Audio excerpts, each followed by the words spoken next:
今回はスコットランドの伝統デザートクラナカンを作ってみます。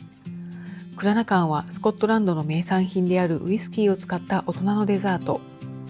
ウイスキーはもちろん材料一つ一つにスコットランドらしさが現れているんです。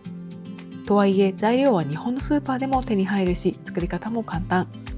今回は基本の作り方に加え、クラナカンに合うウイスキーや甘さ控えめのアレンジもご紹介します。ぜひ最後までご覧ください。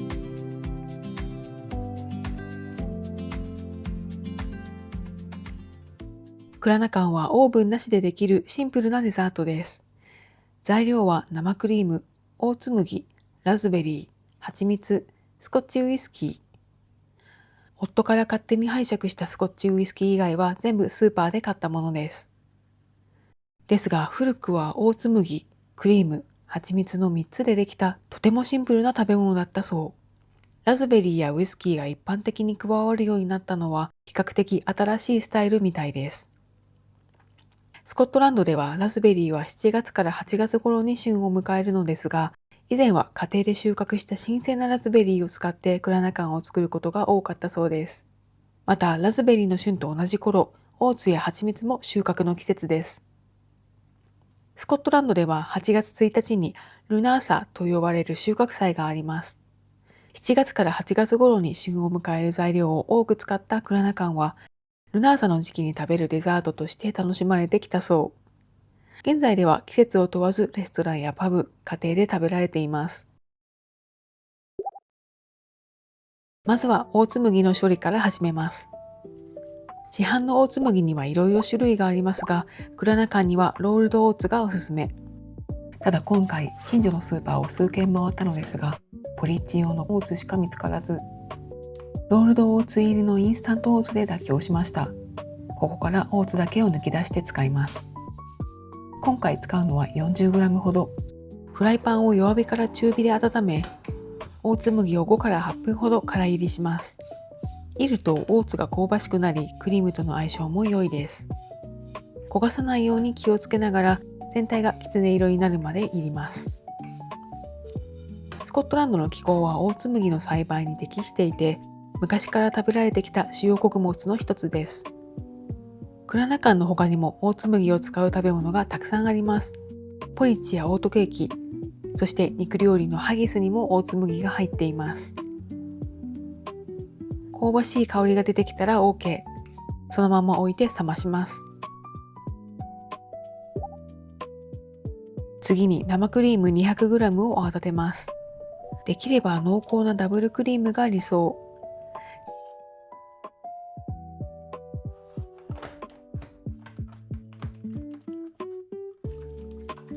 完全に硬くならないようにするのがポイントで、6から7分立てぐらいのちょっと緩めにしておきます。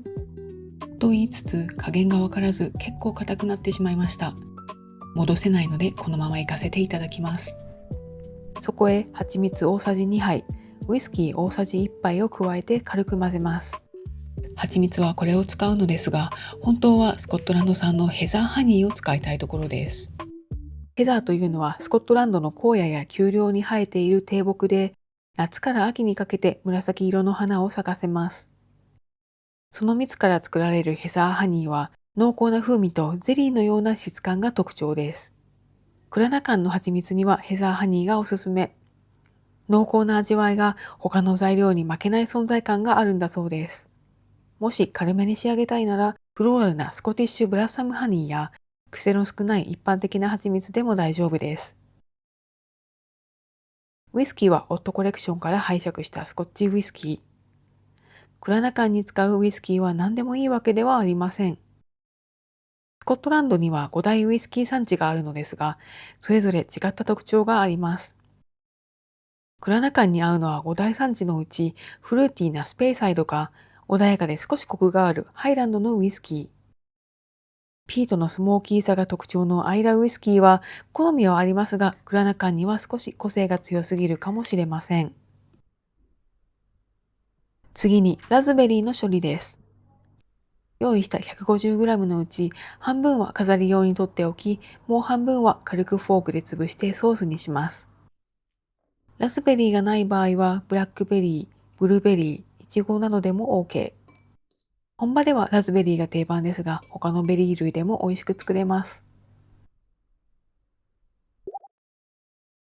材料の下準備が全部できたところで、クラナカン作りで一番楽しい盛り付けタイムです。グラスにクリーム、ラズベリーソース、オーツ麦を順番に重ねます。これを2、3回、グラスにいっぱいになるまで繰り返します。最後に飾り用に取っておいたラズベリーを乗せて、オーツ麦を散らして完成。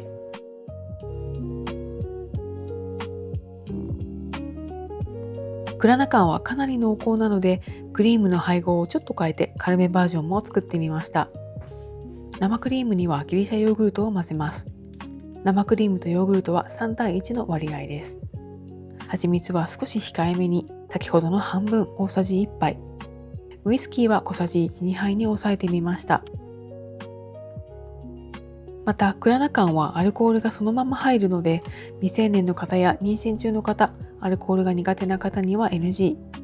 そういった方にはウイスキーを入れずに作っても OK です。ウイスキーなしの場合はバニラエッセンスを数滴加えると香りに少し深みが出るそうですよ。昔のスコットランドでは材料をテーブルに並べて各自が自分好みに混ぜて食べるスタイルもありました。大人はウイスキー多め、子供は蜂蜜を多めにしてウイスキーは入れないなど、一人一人が自分に合ったクラナカンを食べていたんです。結構自由度の高いデザートなんですね。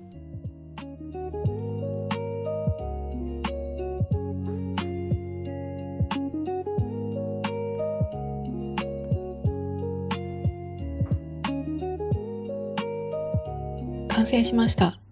クラシックなクラナカンとさっぱりめアレンジのブルーベリークラナカン2種類です。見た目結構華やかで良くないですか？デザートに出てきたら割と嬉しいかも。肝心のお味は、思ったより甘すぎず、ウイスキーの風味がふわっとかすかに香る。今までに出会ったスコットランドのデザートってことごとくガツンとした甘さだったので、ちょっと警戒していたのですが、これは全然違います。優しめの甘さにベリーの甘酸っぱさが絡んで、ひょいひょい食べ進めてしまいそうです。さっぱりバージョンはというと、クラシックバージョンとの差は意外と大きくないですが、ヨーグルトの酸味が少し加わり、こちらも美味しいです。夏の暑い日はこちらがいいかもしれません。ただ、どちらもオーツの層をもうちょっと厚くした方が良かったかもしれません。作るときは下の層が見えなくなる程度にパラパラ巻いたのですが、オーツの食感があまり感じられませんでした。甘いものがそんなに好きではない夫からも好評でした。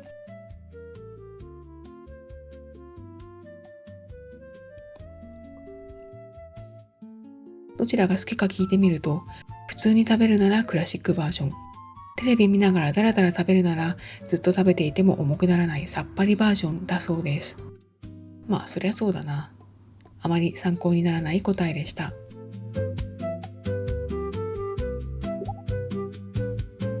スコットランド伝統デザートクラナカン作りいかがだったでしょうか？今回の反省点はクリームがちょっと固めになってしまったことと、グラスに盛り付ける際オーツの層が薄かったこと、あとブルーベリーも美味しいですが、ソースにするには潰しやすいラズベリーの方が馴染みが良かったです。イチゴの方が合うんじゃないかなと思います。日本でも手に入る材料で簡単に作れるのに見た目可愛くてテンション上がります。お家で試してみてください。スコットランドへ旅行に来る機会があれば、ぜひパブやレストランで探して本場の味を楽しんでくださいね。最後までご視聴いただきありがとうございます。また次の動画でお会いしましょう。